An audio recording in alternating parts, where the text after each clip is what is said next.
G'day and welcome to the Hunting Connection podcast. My name is Zach Williams and I am your host. Here we'll connect you with hunters, fishers and outdoor enthusiasts from around the globe. This podcast will share hunting and fishing stories including past experiences and tackle the tough hunting stereotypes our community faces. We hope to be a positive influence to those outside the community while also having a laugh along the way. Hope you enjoy the podcast.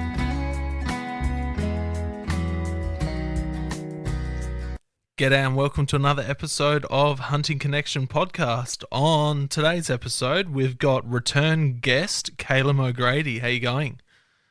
How's it going, mate? Yeah, good. Well, you know, ups and downs. We were talking just before we started the podcast that I went out for a hunt this morning and lost my first rooster deer, my first rooster stag. So, you know, lots of highs to this morning and then lots of lows as well. Devastating stuff. Oh, it was, yeah, very, very upsetting. But found a couple of, I'm guessing they might have been chopper shot deer on the property. So we managed to come back with some spiker antlers and found a cracking fallow deadhead as well. So, you know, not a bad compilation prize. For sure. It's a shame. They love a bit of chopper shooting, don't they, over there in SA? Oh, they do. It's one of those things, you know. You got all that waste of meat, you know, spooking the animals. But then when you lose an animal yourself, it almost feels like you're not much better to the situation. But you're also managing numbers on a property as well, so that it does help. But it's just devastating to feel. Sure, of course. Well, we've got you back here to chat about a lot of things, some stuff that's been on your mind when it comes to the bow hunting ban here in South Australia and the Tasmanian bow hunting ban, and jump into some other stuff afterwards. But yeah, what's your thoughts about the ban? You know, we've just come into a year of the bow hunting ban, which is really sucky. I've done two trips to New South Wales and one to Victoria taking the bow. I've done some bow fishing here, which is fortunately still legal, which is good.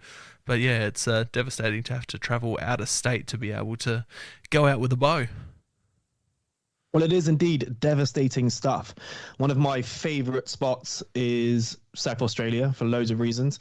I lived there in the bush for a year and I was living off of my bow, so not to be able to go and have a little rekindling of that is really, really quite painful. Sometimes, I wouldn't say painful, it's a bit of an exaggeration, but yeah, it's definitely unfortunate and very unfair as well, I think. You know, to have such a polarized view on it depending where you are in the country. And there's so many proud bow hunters that live in South Australia, businesses that rely on it. And it's really sad to see. And I've been thinking about it a lot recently, and there are so many reasons why it's really not on. I think mainly because I perceive it to be a fundamental human right. Yep. I think it's the way when you look at something that's perceived as a human right, we'll often do, or not we, people, a lot of people often will really just focus on social and civil liberties, not liberties, entitlements, shall we say. You know, if you ask someone what they think a human right is, they'll usually say the right to freedom of speech, of practice of religion, of feeling safe in your own home and things like that they think, which is really something which is under the constraints of society rather than what it really is. And real human rights, I think, are the ability to acquire your four basic needs. So food, heat, water, and shelter. The ability for each man and woman to be able to go out and acquire these things. I think something that's also very important is that no other person should be forced to do anything to fulfill your human rights. You know, your right to have a house shouldn't mean someone else has the obligation to build you a house, you know? So I think, and it's quite hard for us all to go out and just build our own house, and there isn't really enough space. I understand the system as it is, but I still think that we should do our best to make sure that people can provide themselves those fundamental human rights. Now, when it comes to the acquisition of food, having such amazing resources like we do, having so many deer, so many feral species that need controlling is something that everyone should be able to utilize. Now, some of us are very fortunate. We have the ability to have firearms, which isn't a right that everyone gets to have. It really isn't. And it's understandable. I understand why certain people, certain members of society aren't allowed to own firearms. It's totally understandable. But that doesn't mean just because they may have committed a crime in the past or had a troubled youth or mental health, whatever the problem may be, that they can't have a gun. They still should be able to go out and be able to acquire themselves food. They're still human beings with those rights. Now, the use of a bow, it may be very hard, as you know, and it may take a lot of practice, but anybody can do it. There's no regulations on bow ownership. As long as you're willing to put in the yakka, the practice, and hone the skills, you can go out and acquire yourself some food. But for reasons that are kind of unbeknownst to us, I don't know if you've had a very good explanation, but I definitely haven't had a good explanation as to why we are not allowed to hunt with a bow and arrow anymore. Yeah, I've heard a couple of things when it comes to the person that brought in the law. From what I've heard, she comes from an animal rights background. Her dad is a major player in the animal rights activism area in South Australia, and apparently he was cruising down the river in the Riverland here in South Australia and seen a couple of goats walking around with arrows sticking out of them. That seems to be the story where it first came up as a problem, and then it's been kangaroos and seals and other native animals being shot with bows with field points. So people using toys inappropriately is what we're dealing with, because we're not dealing with, I bet he didn't find a 550 grain carbon arrow with fletched with the perfect fletchings, having a 4 fletch and a 200 grain broadhead on the front. It would have been a piece of plastic with plastic fletchings and just a sticker on the end. And yeah, I have as much issue, in fact, probably more so than anybody else about people doing that. But what we haven't done is address that in the slightest. No. The ability to acquire those bows, those arrows, and go out into the bush and do that is the same as it was. The law is the same as it was when it comes to those actions. What they've done is they have persecuted normal, law-abiding citizens for the actions of criminals.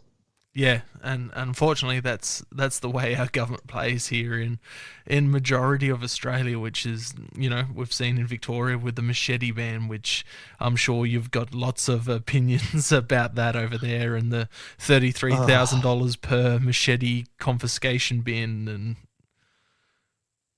yeah, we could go into that. That's another whole podcast worth of chat. But it just is when people in offices try and come together, have meetings to try and sort things out that go on the streets, it usually ends in lots of money being spent, not a lot getting done, and a lot of waffle. And I've experienced all three of those things during this machete ban situation. Yeah, there's been a lot of it. South Australia brought in similar laws not long afterwards.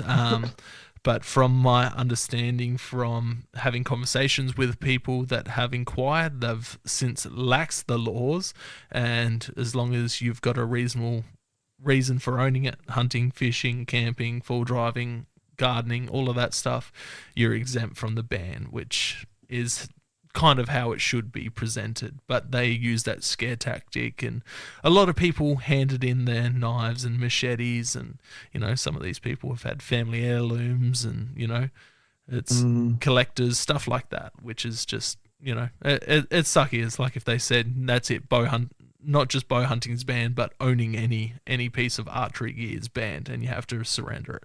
It would be just as devastating. Well, here's the thing. What they've also done is they have now glorified and made it sensationalized, especially in the eyes of children.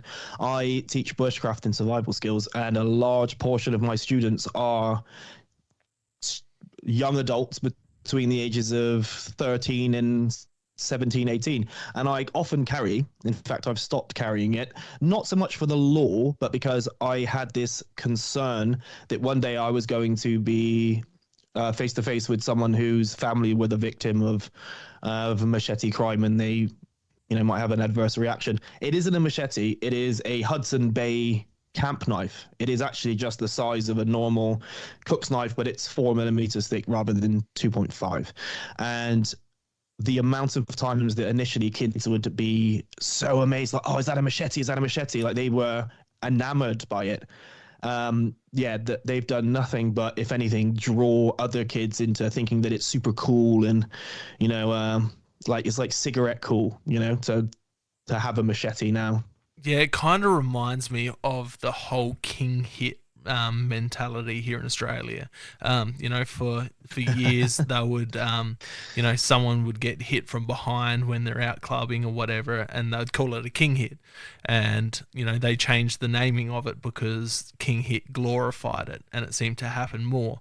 And now that you've had all this machete ban talk and all this gang stuff with machetes, it seems, like you said, has made it cool. So it seems people are doing it more and more.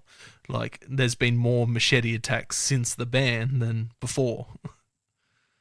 Yeah, for sure. What they need to do is start giving them names that they wouldn't like, like the Twinkle Toes Strangler for people like, no one wants to be a serial killer or a machete killer. If they start calling them, the prissy slasher and stuff, no one's going to want to do it after that. That's it. But yeah, it's just the mentality of the Australian government when it comes to all of this stuff. And then, when you have groups like Australian Bowhunting Association and all these other organisations that tried to set up meetings with the environmental minister / deputy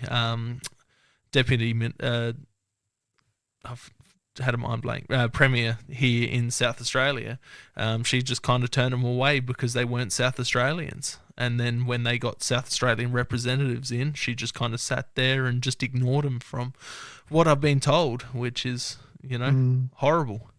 It very much seems like she made her mind up. And as far as I know, that's not how politics is supposed to work. That's oligarchy, last time I checked. That shouldn't be allowed. And I think the problem is there wasn't anyone who really was able to stand up or capable of standing up and really having a concise argument and kind of lead the vanguard. A few people rallied at the last minute when they realized it was happening, because it started off that no one believed it was going to happen. And it was just, as people keep saying, too little, too late, and this and that. But we were blindsided by it. I think it's really crazy. Like, this would never happen in America because their indigenous have got such a rich culture with the bow and arrow. And it's just crazy. Like in England, it was in the 60s.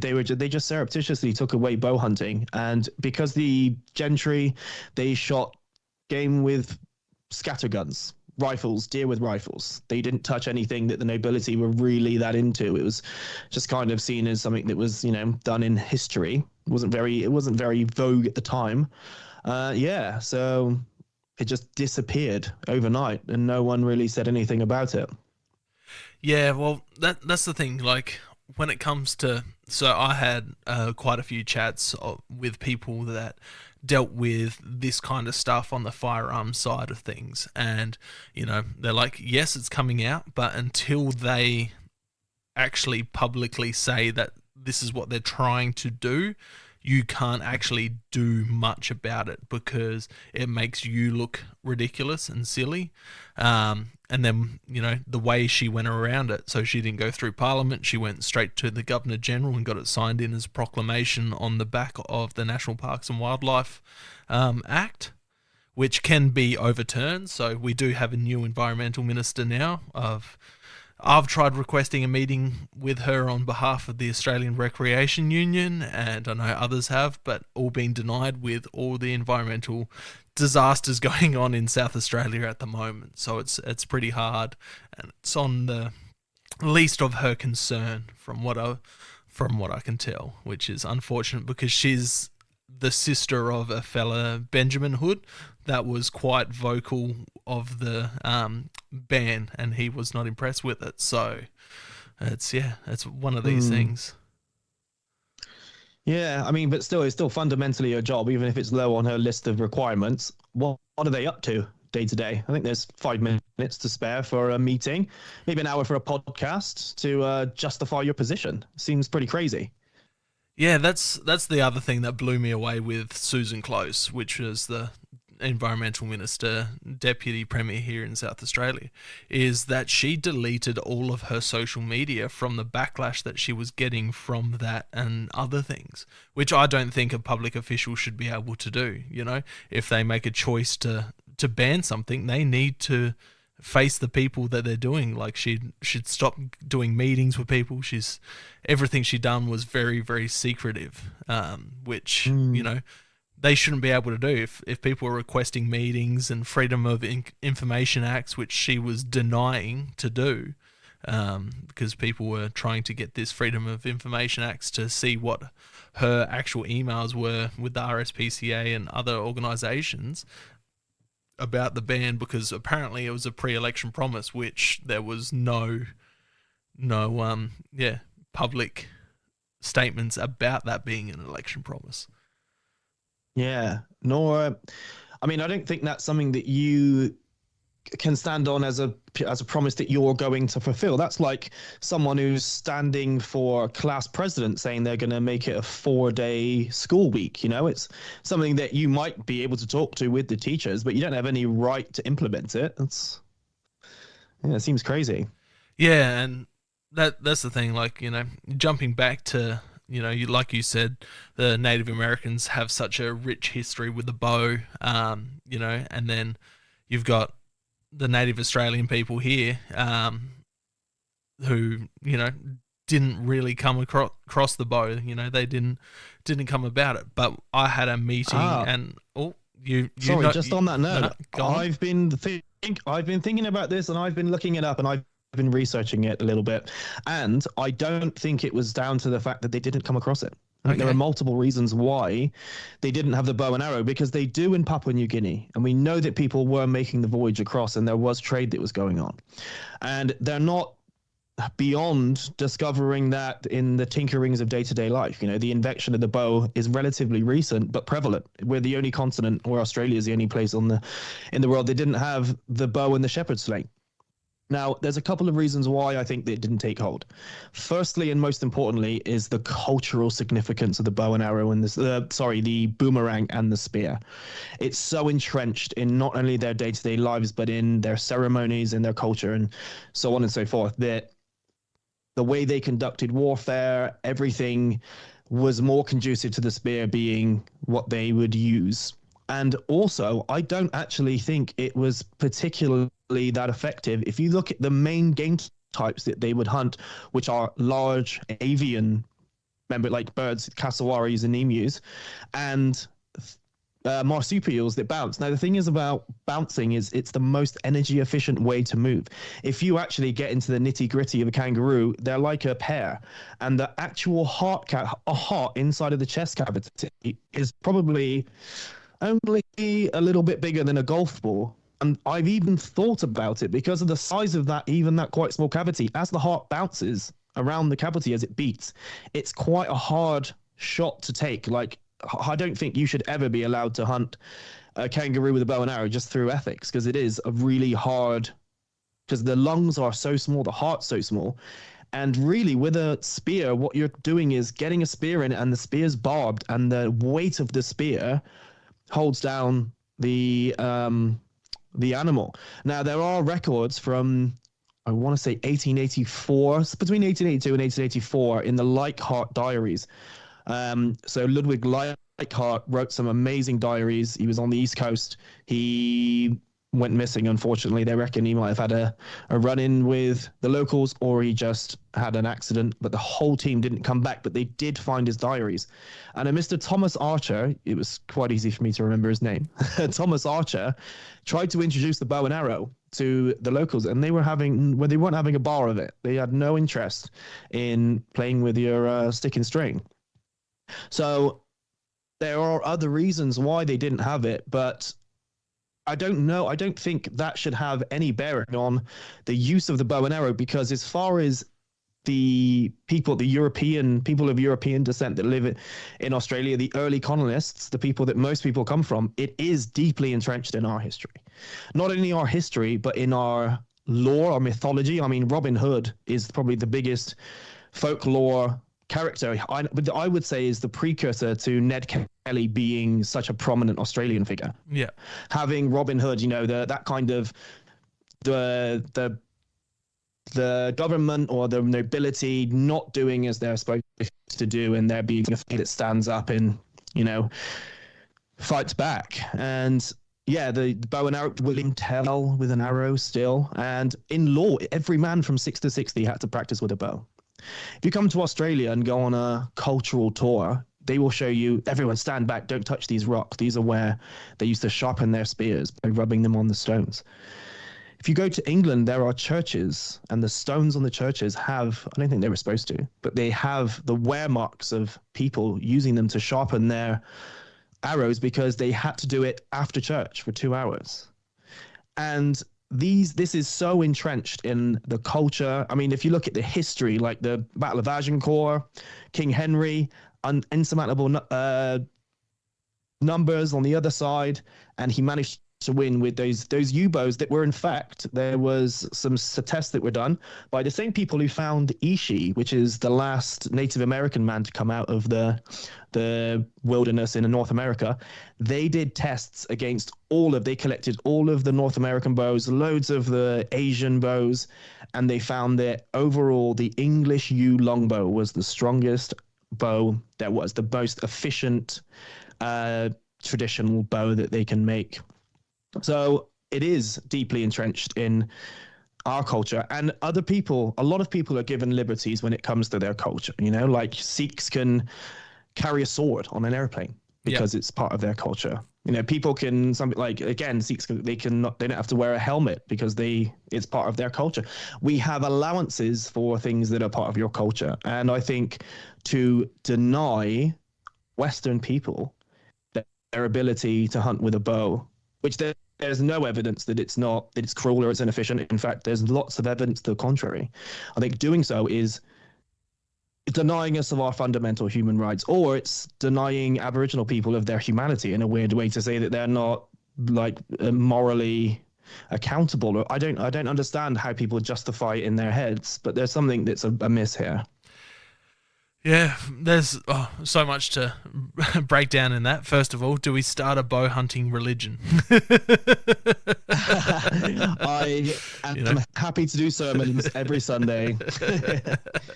Where, if you join this religion, you have to go out bow hunting or, target shooting every Sunday, which I'm keen on. Myself, I'm not a religious man. Let's make it a thing. You can choose the compound god or the recurve or longbow god. Oh, don't. There'll be a holy war within the week if we start letting people get fundamental about their beliefs on which bow's the best. Yeah, that's it. Which camp are you in, by the way? I'm a compound cowboy, but I've got compound. Is that your favorite way to bow hunt? Is it? It is. I very much enjoy bow hunting with a compound. I do have recurves. I've taken a couple goats with a recurve. I bow fish at times with a recurve, and I also have the naughty, which is a crossbow, which bow hunters hate. So, ooh, wow! So, really, are you allowed a crossbow? Yeah, in South Australia, you're allowed to have one. So, yeah. I'm keeping up on the who's who and the what's what. I thought it was everywhere that you couldn't have a crossbow. No, so the who's who and what's what of crossbow ownership. Victoria, you can own one. You just need a firearms license to own one, and then a few other states. I think NT and South Australia are the only really unregulated states when it comes to them. It's changed multiple times over time, but yeah, I wasn't calling it a naughty because of the laws, just more the fact that, bow hunters tend to hate crossbows. Yeah, I mean, we may have our differences, but trad, bow, and compound can all agree, generally speaking, that crossbows aren't archery. Every hunter has got their right to hunt how they see fit, and I can understand that it's a wonderful way of hunting, but I don't technically consider it archery. It's shooting with arrows, which is fine. Which is fine. 100% agree. I want to set up a bow fishing. Oh, sorry, go on. No, you go for it. Go for it. Trying to get a bow fishing rig for it eventually. I want to, cruise around on the kayak bow fishing with the crossbow. I reckon that'd be great fun. That's cool. I've actually just got a wrist reel. You seen those? Yep. It's a reel that attaches to a bracelet and you shoot and it comes out of your wrist like I'm Spider-Man, like I'm archery Spider-Man. How cool is that? That's awesome. Can't wait to get that out. Yeah. Go get some fish with that. That's the plan. So I'm actually, at the moment, I'm in the process of going full Neolithic traditional. I'm making all my own kit from scratch. So arrowheads, knife from stone, the shafts, the bow, everything. I want to have a kit that you could, when I put it on the ground to go to the toilet, if I forgot it, archaeologists could find it and it would be just as it would be 50, 60,000 years ago. That's awesome. That's the plan. I'm loving watching you do all the stone work, and you and Jack putting together all these stone point. Jack Spinks, for anyone that doesn't know who I'm talking about, but putting together all these stone point arrows and taking game with it, which is just absolutely amazing. And if you ever have any of those spare stone points, I would love some for the hunting room. If there's any that are too chipped to hunt with, or aren't sure. up to scratch, I would I love. can send you a point. That's wicked. I've always been obsessed with it. Like, I love watching the videos of guys make knives and different points out of obsidian and other stones. It's just it's so relaxing to watch, but I don't have the patience to do it myself, I don't think. I sat today and I made a point. Took me a while. I've got some stone that's really hard to work. Made a point, and as I was notching it, it snapped in two. It is frustrating and heartbreaking, and so dangerous as well. I mean, I cut myself, especially obsidian. You're dealing with biological, natural razor blades, and it's you cut yourself all the time, but it's a labor of love for sure. And Jack and I are actually going on a hunt. We're planning a hunt together. I think he's got someone else who wants to come along as well. All trad. So if you want to see Jack and I in buckskin chaps, watch this space, because we're going to be going full trad. That's amazing. I can't wait to see that.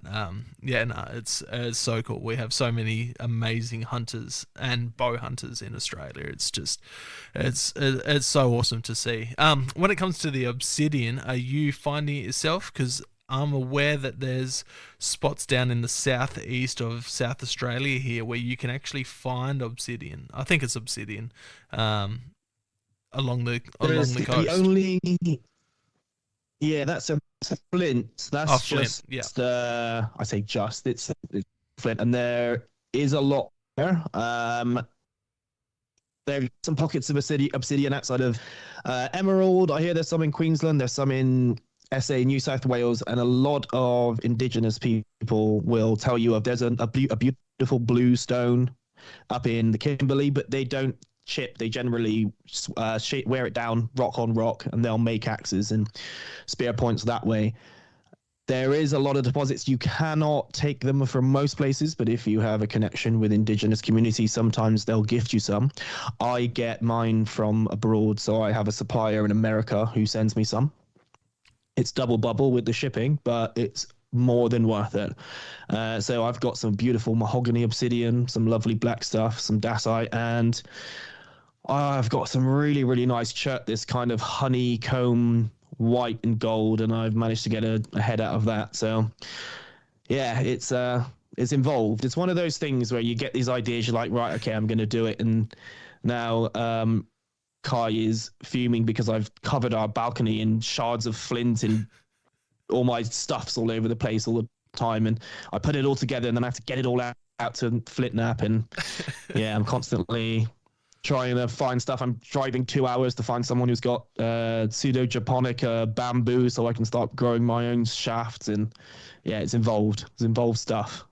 That's awesome. Are you using stuff like sinew to tie these points on, and the fletchers on, and the knock points?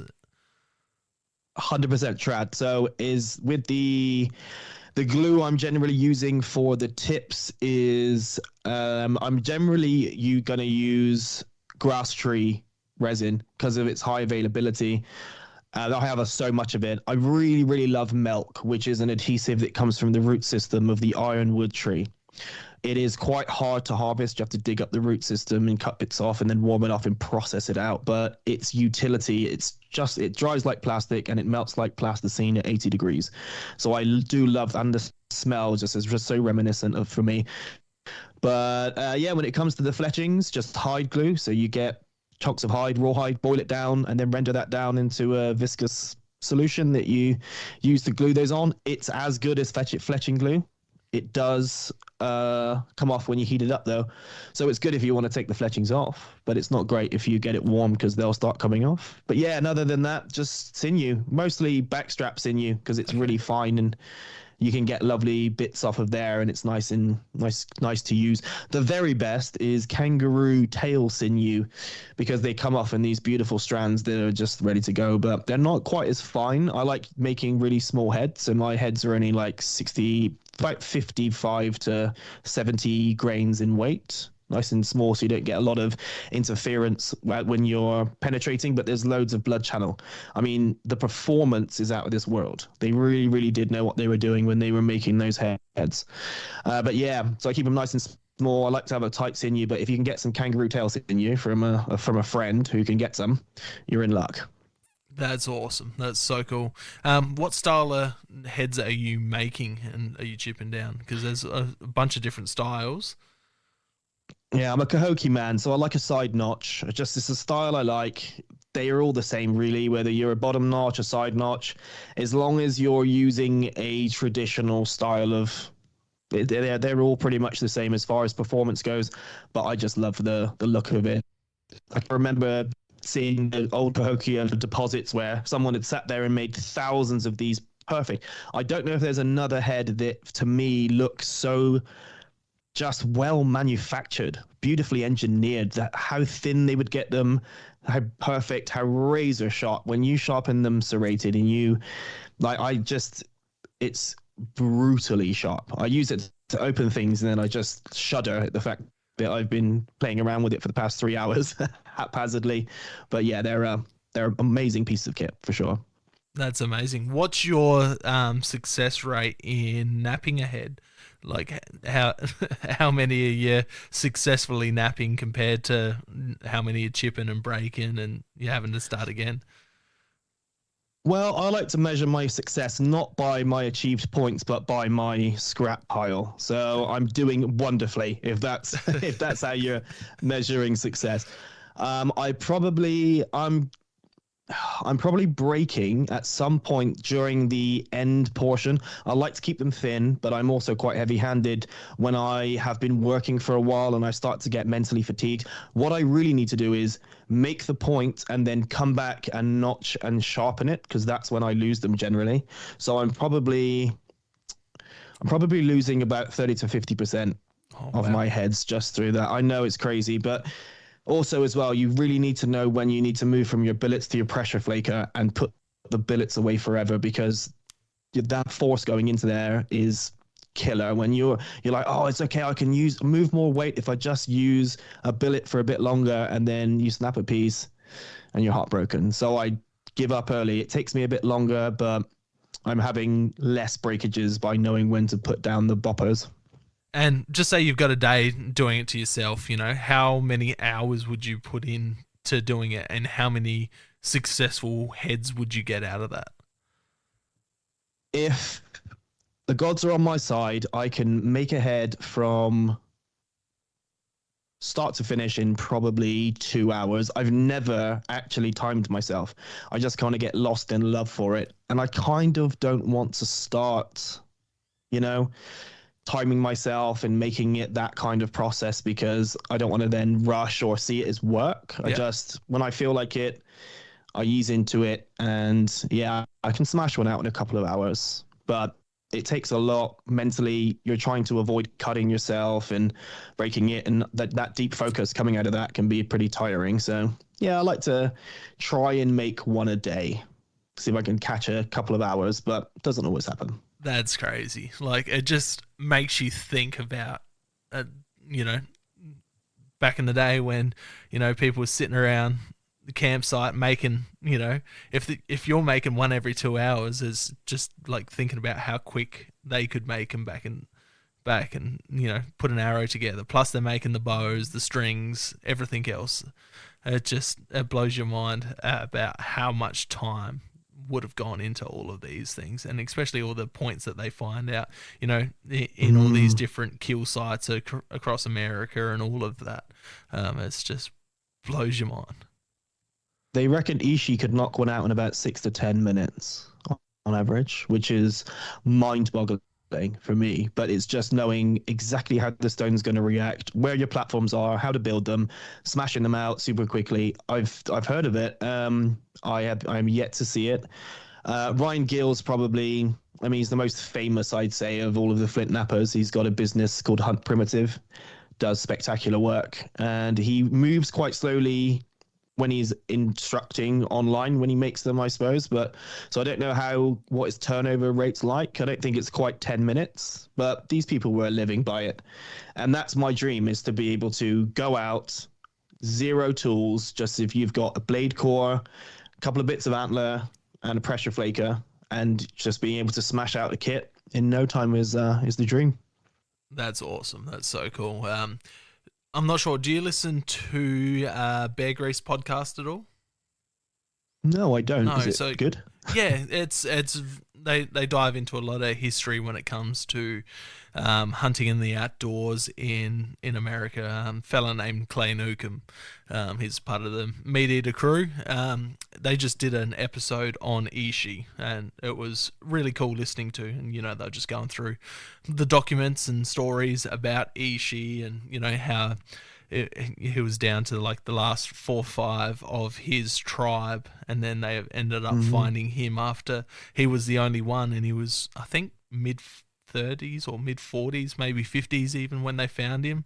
And they were just talking about, you know, he was this amazing archer, but you know, him being the last of his tribe, his people, you know, it just makes you think about how insane everybody else was. Like you don't know if he might have been the worst archer in his tribe and family, and everyone else, you know, their archery skills were surpassing him. You know, it's just it's such a cool story. And you know, listening to the whole Saxton Pope thing, and you know, coming across him and working with him, and breaking down the language barrier through other tribe. It's just so cool. It's amazing stuff. I mean, I first heard about him because of the Ishii stick, which is a long pressure flaker that you use I use it for indirect percussion mostly, but you can use it for leverage as well. And that led me to find out a bit about him. But there's an amazing book called Hunting with the Bow and Arrow, Saxton Pope, and it's quite meaty once you get into it, because they go into the exact particulars of flight distance, duration, drop, when it comes to all the different Comanche, Lakota, etc. bows compared to the U bow. They really go into it deep, and they talk a lot about the finding, the quote unquote civilizing, and the learning. I mean, he wrote the contemporary gospel on what is flint napping today. If it wasn't for him, if it wasn't for Ishii, no one would know. They just didn't have the records. People didn't care enough back in the day to make records, and he really, and they, as the people who wrote it down, and was where we know so much about flint napping to this day. Yeah, it's cool, the history that's passed down, but also like it's sad because he wasn't able to expand on too much about his people, and like everything that they would have known when it comes to all of that primitive survival stuff. You know, apparently they were, you know, 6-7 people since he was a young boy. And you know, still bits of food from farms, but they would only steal vegetables, meat, stuff like that. That none of the jarred food, because they didn't realize that the jars were, or they didn't take them anyway. It's not that they didn't realize it, but it was just such a cool story, and how that Ishi wasn't even his real it wasn't his name, because in his culture they weren't allowed to speak their own name. So it's just something that they've come along and ended up calling him at the end of the day, because he wasn't allowed to speak his own name. They probably just spooked him one day. He's like, "Oh, Ishi." Like, "Oh, Ishi, like it." Yeah, possibly. You can be Ishi. Yeah, it's such a cool story. Us as humans have just such an interesting backstory, and a lot of this stuff revolves around the bow and the arrow. You look at the Mongolians. You've got Genghis Khan, and listening to how they could shoot their bows when all 4 of the horses' feet were off the ground, and it was a not civilization. It was a species changing invention. We went from having to hunt in, generally speaking, large groups. We would go out and hunt big game in big groups because we'd have to corral them or scare them into a region. With a bow and arrow, one man can go out and at distance precisely take down large game. That gave people the ability in small family units to move out and seek independence, move from place to place with confidence. It's an amazing tool. And I say a species one, there is a lot of speculation, theories based on conjecture, but still good theories that maybe, just maybe, it wasn't actually our species that came up with it, because Neanderthals were very capable, seafaring, and literate. I say literate, they were vocal, they had language. In fact, they think we got our language from them people. And so hominids left Africa, and this is interesting, they think they left Africa, the Neanderthals evolved, came into being, and then they came back to Africa. And then it's only like a pocket of East Africa, I believe, where the humans don't have any Neanderthal DNA in them. And they think that maybe they introduced the technology from them. Yeah, super interesting stuff. But it's probably the most pivotal invention or discovery, shall we say, in human history. Yeah, it's got such a cool history, and seeing how far the bows, and I know you're going down the primitive side of things again, but just seeing how far the technology has come since I've been bow hunting, like actually into bow hunting. I've always had a bow as a kid. It's one of those things, you give a bow to a kid and they're gonna fling arrows up it's almost like it's genetic that they know what to do, and they're flinging arrows. It's like you see kids picking up rocks and throwing them at stuff. It's just one of those things that comes naturally to most kids. They're picking up sticks and rocks and trying to hit stuff. 100%. But yeah, just seeing how the technology, the top line bows are 350 feet, amazes me? 360 feet per second. Yeah. Not just how far it's come, it's how far the technology's come in the past, say, 10 years, as far as how compounds perform. They bring one out every year, and you think it's like an iPhone. It probably does the same thing as the 15 and the 14. But then you actually do a draw cycle on a new Hoyt or a Matthews and compare it to a similar model from 5 or 10 years ago, and it was like trying to kill it with a rock. How different it is in how smooth the draw is, how little shake there is in the shot. It's amazing how much they can do in little time with this technology. Yeah, it's absolutely incredible. I geek out. Like, I'm not very mechanically minded, but I just, you put a bow in my hand and I just love flinging arrows. It's just so much fun. For sure, mate. Yeah, I like to try and get a couple of reps in every day. Every morning, I'll go out and hit some early doors. Yeah, I love it. Yeah, I wish I could be that consistent. Not having the motivation to do it as much anymore, because we can't do it here in South Australia. So you kind of lose the motivation, because you don't know when you're going to be able to go over interstate again, because you got a 4 to 6 hour trip minimum to do it. So it's a lot of time, lot of money just to get out of the state, just to go for a bow hunt. So, and then when you're going out, you're like, oh, I want to bring meat home, so you throw the rifles in anyway, and you end up walking around with a rifle and bringing meat home. So it's not like where I could just used to be able to go up 15 minutes out the road and just go sit out there, walk around, and have a nice little enjoyable bush walk with the bow.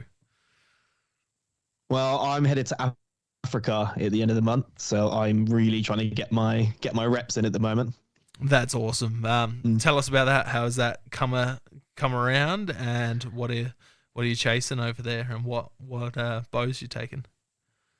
Well, it's trip of a lifetime. So, going to be there for a few weeks, starting off at a bow hunting only establishment, at least in them's place, which is going to be, they've got a lot of hides, they've got a lot of animals, and it's basically, I'm trying not to be too selective. Everyone wants a big bull kudu. It would be lovely. Someone I know has just been there recently, said that there are a couple of big boys walking around. They've got a lot of impala. It is the classic South African animal, African generally, getting an impala. Really, really would like to get a warthog. I've got a thing about collecting. Pigs are my favorite bow hunting quarry, as far as the game's concerned.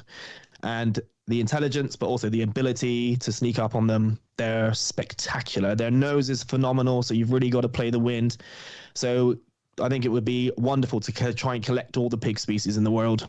And warthogs are iconic for many reasons. They also have something they just refer to as a bush pig that I think must be the source material for Naga. There's a Studio Ghibli film called Nausicaa in the Valley of the Wind. And is it Nausicaa in the Valley of the Wind? I think it is. And there are... Oh, no, it's not. No, tell a lie. It's Princess Mononoke. There's a god called Naga. He's a big pig. But as soon as I saw one, I was like, wow, it's Naga. It's the big pig Naga. And they've got these white streaks and they're ginger and they look spectacular. And apparently they're really, really hard to hunt. So I'm going to be sat in a blind all night trying to sit there silently, not eat snacks and not urinate. And hopefully I can get one. That's the plan. But other than that, Bliesbach, they have porcupines, which don't know, maybe, for the experience. And going from there, see what I can get. They've got those on offer. Apparently the warthogs aren't too many around, but we'll see how we go. And then I'm going to a place which is a private place where we just have free reign.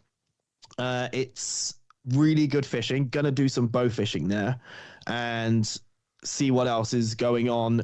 Apparently there's a lot of bamboos. I've got bamboo on the brain at the moment, sorry. A lot of baboons.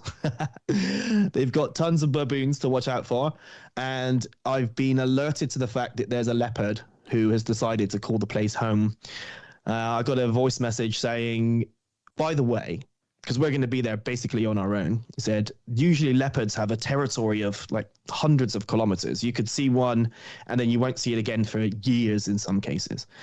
But occasionally they decide to call one little area home. And he said there's a guy who's there and he has taken to following people around because hunters mean kills, you take straps and backs and then there's a lot left for the leopard to clean up. So he said you'll often walk somewhere and then as you double back his paw prints are going to be over yours. So I think if I get something on day one, I'm leaving plenty so he's nice and full up. He doesn't come looking for me at night, but it should be pretty exciting. And then to cap it off, I'm going to do just a week of like a 5-star resort that's got all the big 5, so like lions and elephants, and it's a horseback riding safari. So I don't know what it's like being on top of food, but I was informed that I just need to pay attention. He said they're going to be really patronizing in the way they treat you, but the thing is people die all the time, so you have to be super careful, which was music to my ears. He said there's been like people running up to elephants and getting stamped and people driving up to lions and opening the window and then getting dragged out because they think it's a petting zoo. So you have to be super careful. So I will be super careful for sure. That's crazy. Have you ever seen, I know it's a different area, but tigers attacking people on the back of elephants back in the day? You ever seen that, any footage of that? the tigers I've jumping seen up and jacking people on the back of elephants. It's amazing when you see a tiger up close, the sheer size, like the comparison even to a lion. There's nothing apart from a bear that can really compare to the raw power of that kind of predator. And then to think it's just as agile and capricious as a house cat is the craziest thing. What nature was doing when it can bend. Yeah, I've seen them jump up onto the back of an Indian elephant. One of those weird little boxes on their back, and just as if it was jumping over the fence. It's crazy stuff. Jumping up to catch a bird, it looks like. Madness. Yeah, I had, when I first started the podcast, I had a fellow called Richard Baker, Baker on. He's a fellow South Australian, but his dad, like, because he's from his Indian heritage, his dad was with the military and put in charge of hunting these man-eating cats. So he did that through India, and he's got photos of his dad with like these man-eating tigers and that. And then he went to Africa and hunted lions and all these other man-eating species that were killing people. So he was going through as a job, hunting these man-eating animals, which is just insane, incredible. I need to bug Richard for the photos just to see him, because he's got them laying around somewhere. It's just incredible history. I don't know if there's one single thing that a person could tell me that I would find more impressive than that. That is unbelievably cool. Yeah, I think it's badass. Yeah, I just rewatched The Ghost in the Darkness about the man-eaters of Tsavo. And Kirk Douglas was pretty cool in that. It's super cool. The idea of being, around in the glory days of hunting, and the man-eaters, crazy, awesome. Yeah, it's incredible. Like I'm not sure if you've seen, I think it's 1923, the Yellowstone one, where at the start he's chasing the man-eating leopards and stuff like that and the lions. I'm like, I grew up in the wrong time. I thought of that instantly. I did, and what an incredibly cool lifestyle to be. He seemed like he was depressed, and I was like, dude, you've got a super cool life. What are you talking about? Yeah, it's one of those things coming out of the wars and then going to a continent like Africa and dealing with, seeing people get torn to shreds because they're out there touring Africa in the glory days of all these giant predators. Yeah, it's funny because at any point he could have just gone home and just been a cattle rancher, but instead he chose to do that. No one forced him. Yeah, would all probably be drawn to it as well if you could get it out there. What bow are you taking over to Africa? Are you taking traditional bow, or are you taking the compound for? Yeah, so I'm going trad. I had a situation come up where I might have been going to do a survival TV challenge, and I made it. I was like I was about to go. It was a week before we were supposed to go out that I ended up not getting chosen, but I was like, I'm either going to get a new 2025 compound or a new trad bow, and because of that I decided to go trad, because you can't take compounds out on these challenges. So that was the flick of the coin, really, so to speak. And I went and got myself a stalker, so I'm shooting a 60 pounds reflex deflex longbow stalker jackal, and I'm absolutely loving it. The only thing that isn't Aussie about it is the actual bow. So it's one of South's stalkers. Spectacular, doesn't need to be everyone. I'm sure most people who shoot a bow will know what a stalker stick bow is. They're like legendary pieces of kit. Everything else, though, is Aussie made or owned or both. So I've got a 5-arrow marksman quiver setback, but I only have the bottom setback. So I have the top straight on the riser and the bottom setback. I'm shooting jab sticks, which are phenomenal bits of Australian kit. I've got those. They're 300s.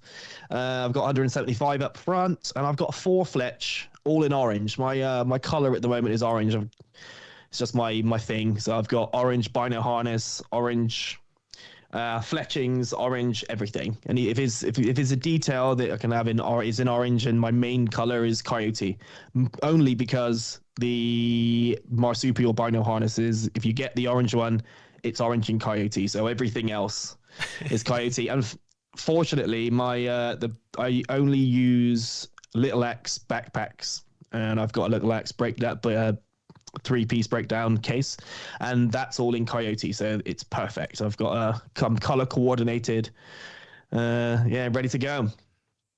Can't wait. That's so cool. What broadheads are you running up front? I only shoot Cayugas. So beautiful. I have, I'm an old school man. I do like a single bevel old school. I did go over to the pilot cuts for a while, but I don't know. I just decided to go back to old schools. I suppose I started getting really into the Neolithic style, and I just wanted everything to kind of be a bit like super trad. So yeah, single bevel 175s, and that's about it. I don't run an insert. I've just got 175 up front. I generally do like to, but just decided to run big heads instead. What's the total arrow weight are you running for Africa? I think 6. Oh, see, this is it. I'm gonna have to do a redesign, I think, because I'm thinking I don't know exactly what I'm. So at the moment, I'm running about 600 grains all up. I think 550, 600, depending. But I want to go for a heavier set, I think. So I might add more FOC and drop a little bit of length. We'll see how it goes. I might even have to go up. I don't have long left to do this. If Kai could hear this, she would be unimpressed by the fact that I've still not even got my setup sorted, and I'm going in a couple of weeks because she expects me to be packed by now. I've not touched my bags or anything, but I like the pressure of last minute. So are you doing the African trip with Kai? Is it? Yeah, yep, Kai's going to meet me out there, and we're very fortunate. So our friend Victor has set us up with loads of stuff. I do have a compound waiting for me in case I fancy it, and I do have a couple of crossbows and a big game blowgun, which should be fun. They are super fun. I got to play with one in the States, the cold steel blowpipe, and they are so much fun. Oh, cool! Yeah, this will be my first time. I haven't had the chance to go out with one. You will froth. They are so powerful.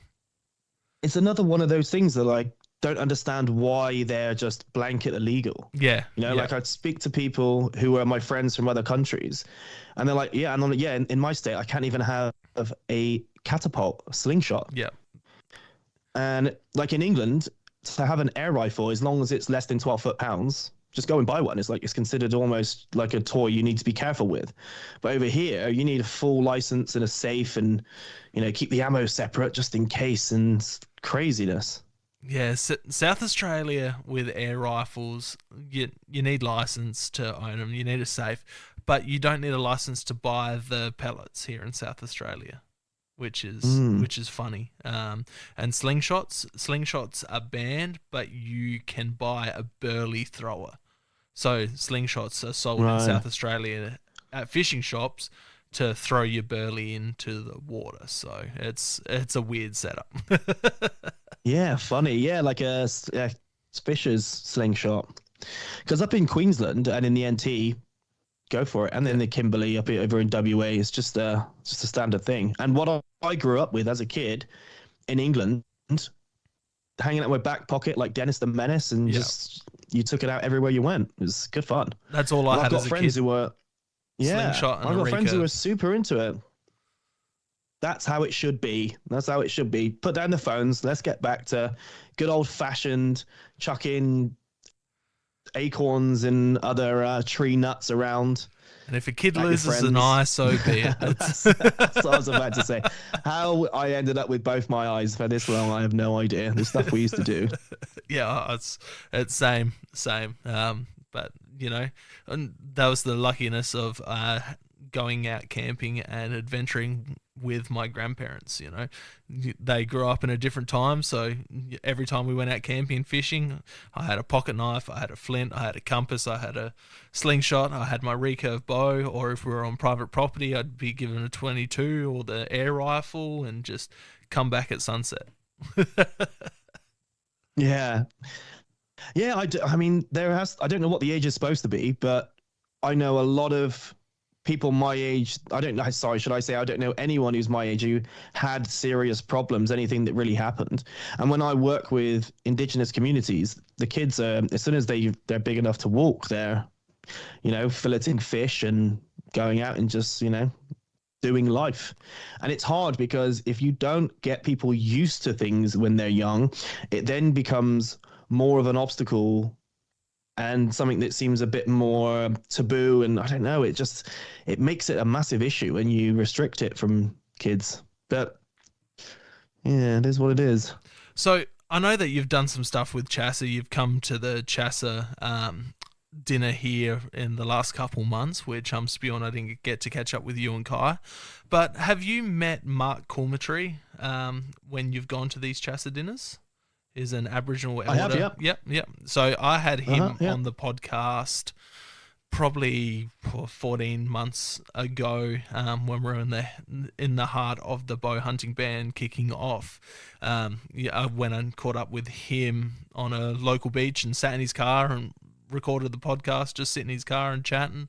And he brought up his concerns about the bow hunting ban and how the bow fishing side of it, because at the time bow fishing was supposed to be included in the ban, and he was quite concerned that from bow fishing it's going to go to spear fishing, which is a huge part of his culture, especially with his culture being on the coast, and they did a fair bit of spear fishing. And I seen that Chaser and him are putting together like a youth mentoring program and getting Aboriginal youth out hunting, which I think is spectacular.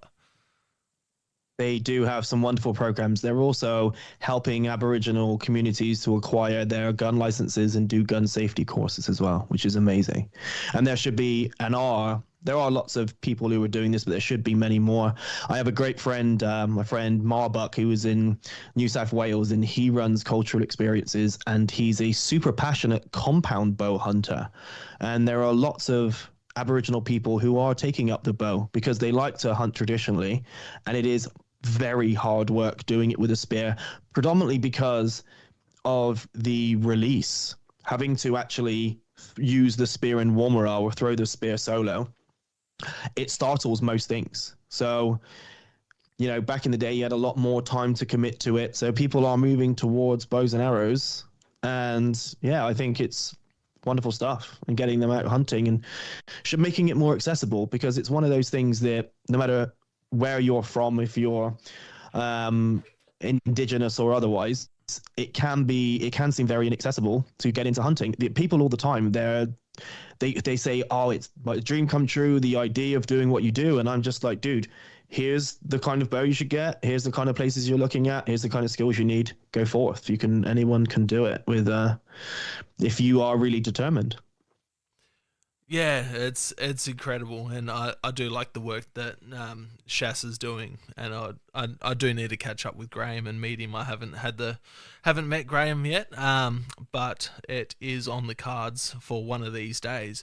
But yeah, nice. It's good to see that they are doing something like that, and they can bring Aboriginal youth back into somewhat of a traditional way of learning how to hunt, whether it's with a bow or a rifle or actual traditional warmer spear, boomerang.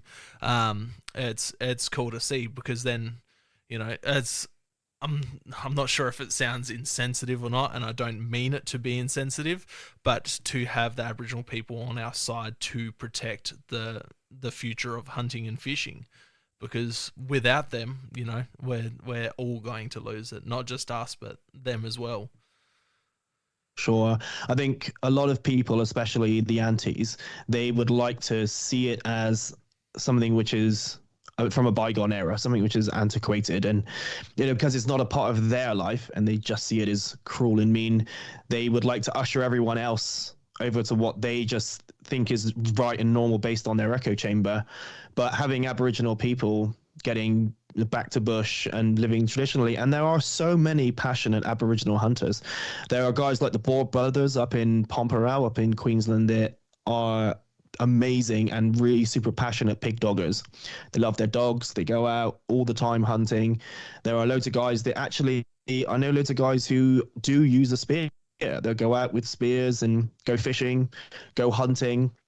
And it needs to be there needs to be more of a highlight and more of a focus, rather than it just being all about the negative. Whenever someone wants to highlight things that are going on in the community, which are important things that need highlighting, but there's space for us to highlight some of the positives and some of the great influences they can have on the rest of the culture.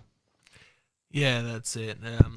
For people that haven't listened to the first podcast that we did, we took a dive in the amazing experience that you had traveling around with Ernie Dingo and visiting all these remote Indigenous communities and everything that you got to experience. One thing that really stuck with me is you got to try turtle eggs, and you spoke about the taste and the texture of that, which is incredible that you were able to have these experiences, trying all these bush foods that not many people get to experience. And yeah, that's something that's really really stuck with me. I know it's a weird thing for something just like getting to eat turtle eggs sticks with you, but that's what stuck with me a lot out of that conversation. Yeah, well, sea turtle eggs are very inaccessible. You probably won't get the opportunity for obvious reasons, but witchetty grubs, eating all of the other myriad of amazing bush tuckers that are out there, it's just a case of going and doing it. If you ever fancy coming out digging for witcheties, have you had a witchetty grub before? Yes, I've had witchetty grubs and barty grubs as well. So, but that's just going out with my old school pop and cutting wood and coming across all witchetty grubs, barty grubs, all of these other other stuff. Cool. And Pop would be like, "Here you go, $5, you won't eat it." Yeah, it is great going out with guys who like anything that walks, crawls, flies, or swims. It's going in the thing. Like the only thing you can't really eat is koalas because they don't drink and they only eat eucalyptus leaves. So do you know that? Yep. The koala. Yeah, koala means no water. That's what it means in the native tongue. And because they don't flush their systems, all of those tannins and all the stuff from the eucalyptus leaves permeates the flesh. So if you eat koalas, you get really sick. It's not a good time. So yeah, the only thing you can't really eat is koalas, which is funny because you can eat 99.99% of animals, yet we can only eat 0.5% of plants. Yeah, people all swear blind that we're not supposed to eat animals at all, and we're just supposed to subsist on 0.5% of the plants in the world. Yeah, that seems to be a big pushing point when it comes to bow hunting bans and legislation. But speaking about native animals, speaking to some Indigenous people and some old timers who worked with a bunch of Indigenous people back when they were clearing farmland and working hand in hand with each other. One thing that's always stuck with me is, and I'll never get the chance to try it because. Oh, I don't know, but I doubt it, is echidna. Apparently echidna is one of the nicest eating, Indigenous foods. Apparently it's just super fatty and super rich and super nice. And yeah, that's weird foods weird animals that you can eat stick with me. So that's another one of those things that it's always stuck with me. And every time I see an echidna, I'm like, ooh, you look tasty. Do you know what? I did get the opportunity we had one once and they were going to eat it, but I just decided we just didn't in the end. I just was like, no, it's okay. Let him go. It wasn't the vibe, I would love to try it. Like they were just talking, because what you need to do is they curl up and you just wait for it to open up and then stab it and just chuck it on the fire. In England, we have hedgehogs, which are another spiny creature. Is interesting because echidnas, hedgehogs, and porcupines, they are nowhere near each other genetically. I can't remember the term for it now, but they just evolved separately and they ended up with all the same traits. But what we did in England back in the day was you would cover them in clay. So you'd cover them in clay and then chuck them on the fire, and then it bakes like a brick, and then you just smash the clay, and when you smash the clay, all the spines stay in the clay, and you just get the flesh. Yeah. Well, there you go. Our Kiwi hunters, any of you New Zealanders out there hunting that come across hedgehogs, there's a way for you to cook them and not just kill them. That was an eye-opening thing for me. My first trip to New Zealand, walking through with a head torch on, and my mate goes, "Oh, look, there's a hedgehog," and then just curb stomps it because they're an introduced pest over there, wreaking havoc on the native flora and fauna. And yeah, he just put it out its misery really quick, and I didn't get a second to take it in. I'm like, oh, okay, like, you know, because I'm a quite curious person. I love, you know, picking up new animals and, you know, checking them out, and yeah, just in a split second it was put out its misery. I've just gone, oh Jesus. Just different. Yeah. I don't know. Yeah, I mean, I'm still fun. Like, at first and foremost, I'm a massive animal lover, and that, I find that quite confronting. When you're like, when I'm in that mode, when I'm in hunting and eating mode, you kind of switch it off. But when I'm in, you know, a NAMA appreciation mode and something like that happens, it's it's a bit jarring.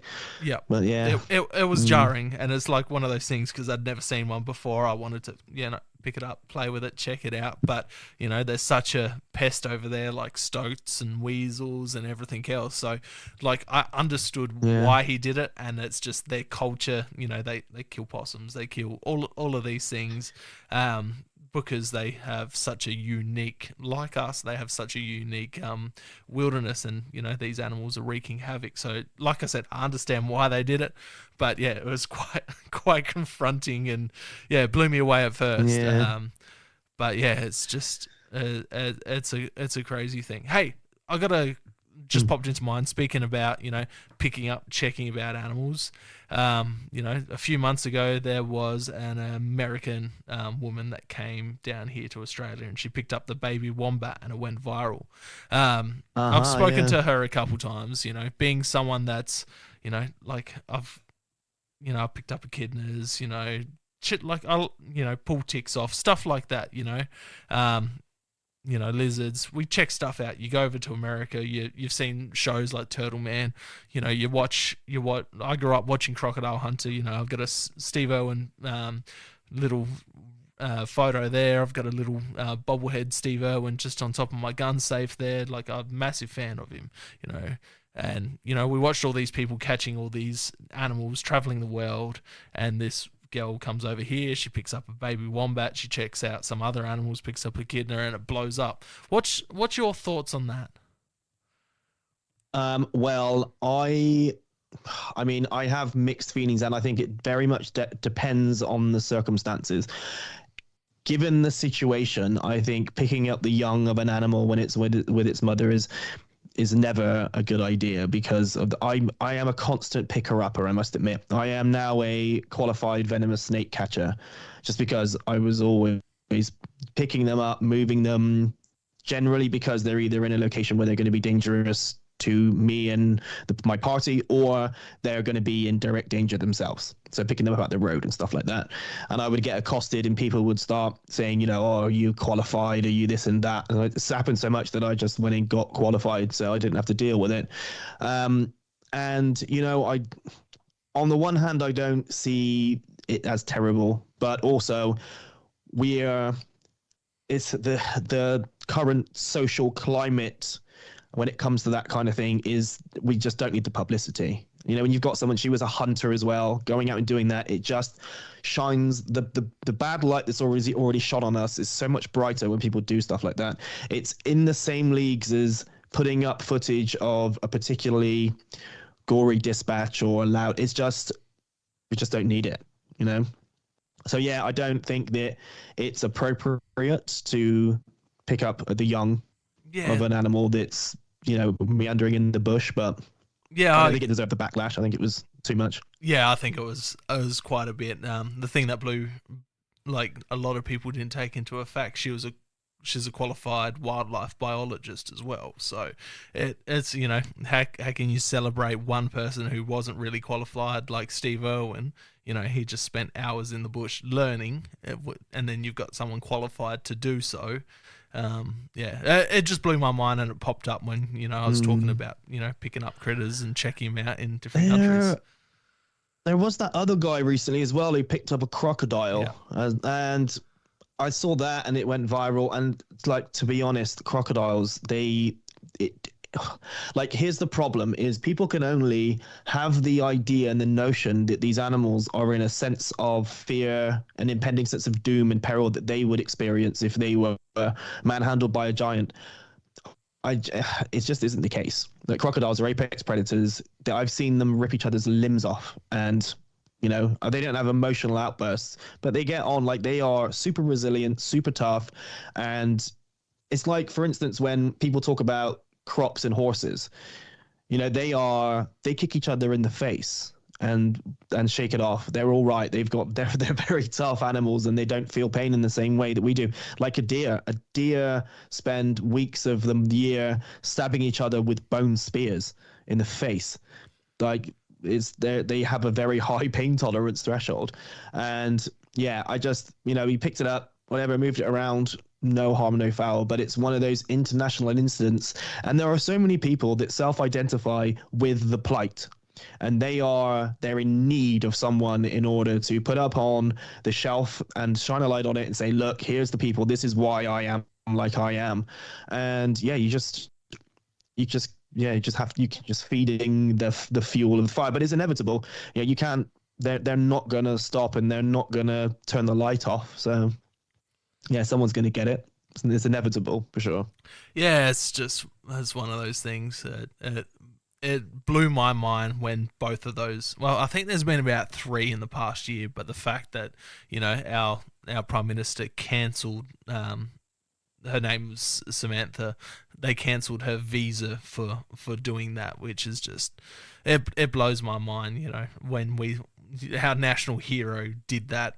And not just in Australia, he travelled the world picking up different stuff, hanging in the trees with a baby and orangutan and its mum, and, picking up all these different baby critters and everything else. So, I do think I will. On the one hand, there is the thing about that. It was the overwhelming, obvious presence of his intent. Like, the thing is with Steve Irwin, he was so articulate and he gesticulated so passionate, and there was no doubt in your mind that he had nothing but love, respect, and admiration for the animals he was interacting with.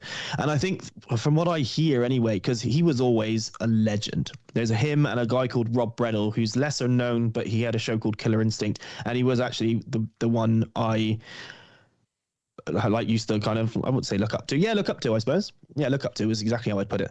But I loved Steve Irwin as well. He's amazing and had such an effect on my life and my development. And he was always that way. Now, Australians say that he was considered a bit of a joke when he came out. Like, they thought he was like, always running around in the back garden, messing around with crocodiles, it's like, one idiot. But then he got so much international recognition, and he shone such a great light on Australia, that he then became a local and national hero and legend, as he deserves.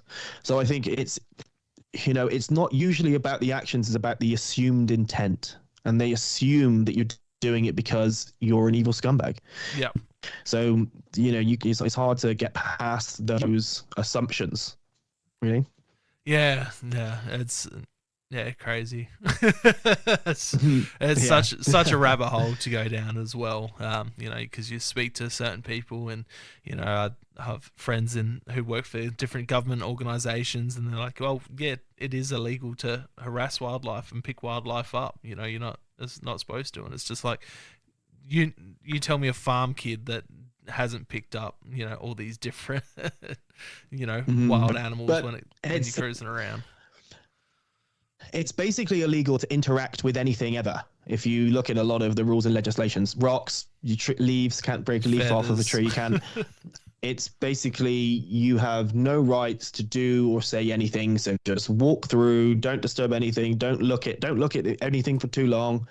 And I mean, it becomes detrimental. so many ways, like just in the way that we have always perceived burning off. They're just we can't touch the habitat. We can't do burning offs. And then when you look at the map of fire, you look at the areas that were safe from the fire, and it's the indigenous communities, because they do burn off. They know that it's essential, because if you don't have a small fire, you get a massive fire. And you're worried about a few wombats being displaced and a few snakes getting sizzled when the woods are screaming from kangaroos and wallabies that are all been charred half to death. You need to think about it. That's obviously an extreme example of a comparison. But I think when you don't allow people to interact at all, or you make it such a hefty law, you then make it all seem kind of absurd. When you say, oh, you just can't do anything, you can't touch anything, you can't harvest, you can't take any roku, you can't do anything, then people are like, well, I'm just going to do anything, because it's absurd to have those rules where you can't even pick up a rock. So if it was more, you cannot do anything with these animals or this or do this, and there's a limit or whatever, if it was a little bit more black and white instead of this like horrible black everywhere, then like feeling towards it, this negative gray, don't touch anything, then I think it would be advantageous. Good for everybody if they changed it a bit.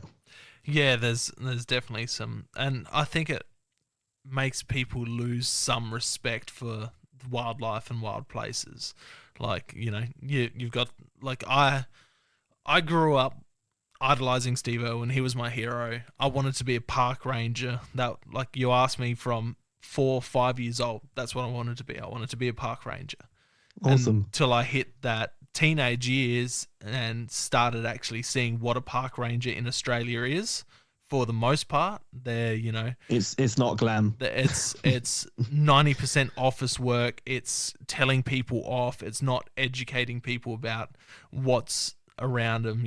If you talk about hunting and pest control in that type of thing, you're shamed. It's more about locking people out of areas than exploring and checking stuff out. And yeah, so that just left a sour taste in my mouth, from wanting to be a park ranger all my life, for the first 15, 16 years of my life. That's all I wanted to do. And then, finding out what it really is. It's not, it's you're a pencil pusher, and you're finding people for exploring. Yeah, in some cases. I mean, in Canada, they had that new law passed where you weren't even allowed to go into the wilderness. That was the exact ins and outs with it. Yeah, so from my understanding, that was kind of like their versions of total bushfire, like total fireban days. Yeah, that was the excuse they had here. Yeah, that's what I seen. It's kind of like, and it's very similar here. If it's a total fireban, you can't go into most national parks, extreme weather events. So I think that's kind of what they were angling at, and the person that ended up getting fined was just pushing limits for the sake of pushing limits. As you get those types of people with certain things, so it's such a hard thing, because I've seen so many people blow up about it, and then I've seen the article talking about why it was done. I'm like, okay, that kind of makes sense, especially like if you got an area that's going to, like living here in the Adelaide Hills, we've had, 3 massive fires in the past 15 years here that have just been detrimental. And it's been, yes, we've got bad, like you said, we don't have any really good bushfire management when it comes to burning. They do a bit here and there, but it's nowhere near what it should be. Like everywhere's just, you've been through the Adelaide Hills, you've seen how overgrown it is and how locked out everyone is, and that's the reason it's like it is. But yeah, it's such a rabbit hole. Oh, for sure. Yeah, I usually get really down a rabbit hole about stuff like that. But when that came out, I think I was just overwhelmed with a lot of things at the time. And then it passed, and I just didn't really go get into it too much. But right, so it was just a superficial thing that people ran with. Yeah, well, you know what our media is like. That's why I try not to. I don't really listen to radio or watch TV. I only get bits and pieces through social media, and we've got such an outrage culture. Yeah, for sure. It seems non-stop. It is. It is.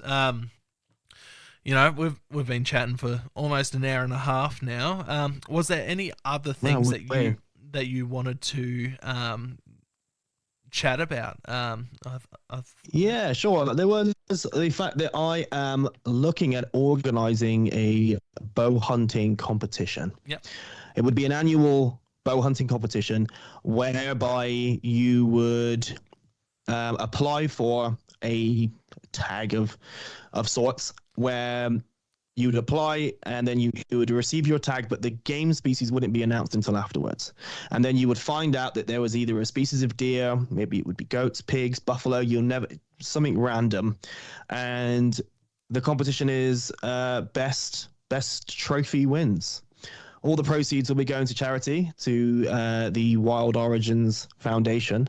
I do have a personal mission that I'm trying to fulfill, and that is a series of tests. So it will be testing the blood cortisol levels of a deer that's been shot with a gun, one that's been shot with a bow, and one that's been killed humanely in an abattoir. Because my theory is, and my reckoning is that it's probably one of the, if not the least stressful way to dispatch an animal, because it's quick when it's done with a gun for sure, but there is the loud bang and it can cause some initial shock, but it's very quick. I mean, it's almost instant. With a bow, I think people, because there can be a few seconds of massive hemorrhaging before they die, but because there's no sound and there's no detection, and the pain doesn't even register because the adrenaline flows, and all of a sudden you just get a bit woozy and then you're out. And I think that there is little to no stress involved in the process, apart from the natural adrenals that happen to the animals that happen all the time. I would love a control specimen, but being able to take blood from an animal without there being any interaction whatsoever is almost impossible. So I think comparing it to an abattoir, an animal that doesn't know what's going on, it's used to humans, and so that's as close to a control as you're going to get, because the thing is about prey species is they're always in a state of alarm. They're always in an adrenal state, because that's what their instinct is telling them, is that everything wants to eat you, basically. So it's hard to try and take a reading and suggest that that's high because it's got a lot of cortisol, which is a marker of stress in the blood. So yeah, I'd love to do those tests so we can just arm the politicians and our acolytes to be able to go out with some true science and fight back. So next time there's a bow hunting ban or whatever is coming next, because it's not about the individual method of hunting. They don't care. All it is about is slowly chipping away until there's nothing left. And we need to come together and really fight this. And the only way we're going to do it is by being united on all points, as long as they're fair and valid, and also coming up with some valid ways of arguing against what is generally a feelings-based narrative. Yeah, that's it. Citizen science is a way to do it. When do you think you're going to be rolling out this bow hunting competition? Well, my intention is to start it in next year, at the beginning of what we consider to be the hunting season, which is when our ungulates are breeding. So just before then, it won't necessarily be a cloven hoof species, but I just think it's a good time to roll it out. I'm also going to be away in Africa, and then there's the beginning of the year, which is always a little bit tumultuous. But yeah, that's the plan. That's awesome. So I'll be announcing it. Yeah, on socials, and I'm sure I'll put up a page and do all of that stuff to try and get it out there, and I'll let you know for sure. Yeah, well, I'm happy to help with anything I can and plug it and promote it as much as I can. You know, it's not, unless I leave the state, it's not something I'm going to be able to participate in unless you do a bow fishing one. Maybe. I mean, this is the beauty of it as well, is it encourages people, if we set the target species to, say, buffalo, then it encourages people to go to regions. And like, if you're going to plan an adventure, a lot of people like to have one adventure a year that's out of state or is a bit special. It's a way of going about that, you know. Not everyone can get a camel, but at least you know that the small fee that you added to apply is going to be going into a good cause. Yeah, that's it. It just reminded me. I'm not sure if you've seen it, but it's been shared on social media recently. But Boars for a Cause. It's bow hunters across Australia You mentioned that to me before, yeah. No, this one's only new. It's about a week, maybe 2-3 Oh, weeks. is that right? Yeah, 22nd of October they've started. So they're doing a bunch of fundraising through means of bow hunting pigs. They've done some big giveaways, some knives, bows, stuff like that. I'll have to. Did you not tell me about those last time we had a chat? No, The phone? nah. This I could is swear you told me about that. nah. This is an actual new one. It's just popped up, but it's another one. It looks like the guy doing it is raising money and funds for different charities. So not so much sending money into conservation and hunting organizations, but they're picking, charities where people are in need and then using that money that's funded by bow hunters and showing that hunters aren't this careless people and giving back to the community and making a big thing saying, hey, this is coming from hunters. We're killing pigs, we're raising money, so we're doing conservation and all of that. And yeah, so I just send you the link there, but it's just something that's popped up in the last couple of weeks, being shared around. So it's cool to see these. Who are you telling me about? Sorry, you were telling me about someone else, and we spoke a few weeks ago that did a competition of sorts. Yeah, that's a competition. That's Max from In the Dark. So he does a yearly fox hunting competition where cool. you register a team. He sends out your code or your word at the night when the competition starts, and you go around and you shoot as many foxes as you can to try foxes, cats. He had, this year he had a best buck aspect to it. So I shot that red stag that I shot up at Cody Giron's house up in New South Wales, and I won the best buck part of that. But yeah, they do some cool congratulations guns and thermals and all sorts of stuff. So it's just another one of those things where hunters are getting out and controlling numbers and having a good time doing it and showing that we can do good. But with competitions like yours, Max's, this Boars for a Cause, there's lots of good things that can happen. Yeah, primarily as well, it enriches the culture. It brings us together because Australia has a very individual hunting culture, but it just isn't as bombastic as it is in America, for sure. But it definitely could do with a bit of cohesion. Just one more thing I'd like to bring up as well is that I have been asked to do a guest spot doing a few podcast episodes with Wild Origins Australia. It's generally run by a bit of a podcasting legend, Dodge Reese, and I'm just going to be doing the occasional episode. So if anyone wants to listen to me talking to people about hunting, then please come by. And I would love if you like to come on, and we'll flip the roles. 100%. I'm more than happy to come on. I love the work that Wild Origins does. For people unaware of what Wild Origins is, it was originally Blood Origins, started by Robbie Kroger. Robbie Kruger, yeah. So he started Blood Origins, and in the last 6 months-ish, you guys have had a name change, and now there is an Australian aspect of it, and there's guys and girls from all around Australia, but we've got some incredible people here in South Australia. You and Kai are involved from what I've seen. Cassie, who was on the podcast. Yeah. Sean, Sean Gone Wild from Dog and Gun. He's part of the squad. Oh, amazing. Got some great guys from Tasmania. There's guys from all over the country. In fact, Wild Origins is doing so much amazing work at the moment. So it started off, Robbie is a South African-born man who many years living in America. There's Wild Origins in America, which does loads of great work for hunting and conservation. There's also Wild Origins Africa, does amazing work dealing with poaching. And there's also Australia now. There is England, India, and other countries joining. It's becoming a global phenomenon, sharing the truth about hunting. It's amazing, man. I've had Robbie on the podcast. I've chatted to a bunch of the guys. I've chatted to Dodge a bunch of times. I've met you and Kai. There's so many incredible people getting involved. I love what Sean from Dog and Gun Coffee's doing.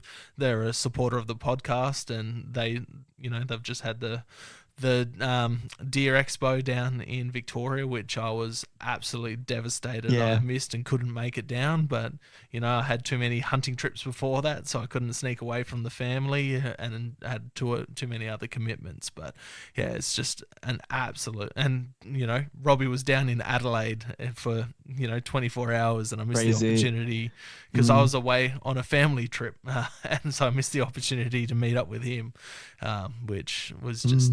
It was just amazing to go. Yeah, I mean, not to give you more FOMO, but it was actually spectacular because everybody was there. People that you only generally see on socials, and people from socials, but you also see in real life. The two bled together so much. I'd be like, oh, that's so and so I've actually never met before. But you're like, hey, and you're hugging, you're like best of friends, and it was one of those things. Everywhere you went, every time you went to the bathroom or to the next door, you knew everybody. It was a real nice family vibes. It was a wonderful time. That's amazing. So you have to come to the next one. Yes, I will have to. And I'm devastated. There's another hunting expo coming up in March, but one of my best mates is getting married, and I've already committed to go into that. Not that I would miss his wedding for the world, but it's just like, oh no, such bad timing. Can you rearrange your wedding so it's not on? Selfish. Yeah, I know.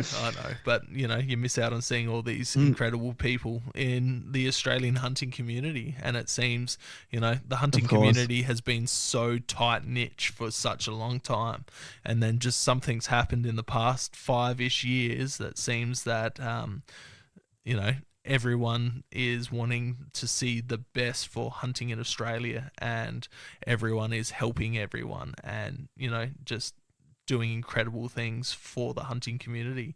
And we're having such a vast expansion of people that have from all walks of life. You've got Cassie, she just started target shooting, and then she went long range shooting, and then she got into hunting, and she's dived down into it, and now she wants to start her own podcast. And then you've got just all these incredible people from all around Australia just doing absolutely amazing stuff, and we've just got such a cool community.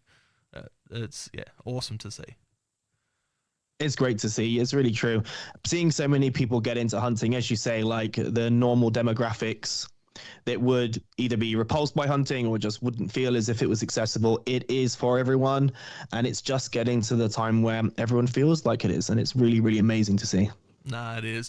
Well, is there anything else that you want to discuss before I let you go? No, there's tons, but we'll save it for next time.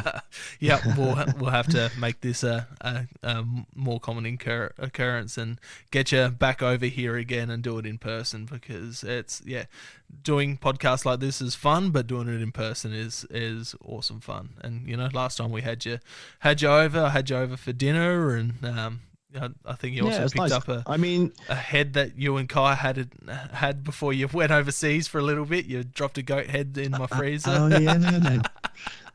That was passing through, wasn't it? Yeah, just hunting and funny times. Yeah, I mean, you're more than welcome to come and see us as well. You can come over and get a hunt in. Yeah, beautiful. Go out with the bow, blow the dust off the old blow. Yep. Well, thank you for coming on again. I really appreciate it, and I love what you do, and I love the insight that you have to hunting and archery and bow hunting. It is the way you I'll never be as articulate as you.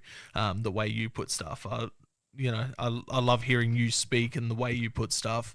It's just absolutely incredible to hear your passion, and just watch everything that you do and you and Kai do. You're amazing role models for everything outdoors in Australia. It's just, yeah, great to see, and I love what you and Kai do.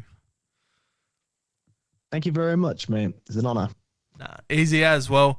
If people want to follow you on social media, if they're not, where can they find you, and where can they find Wild Origins?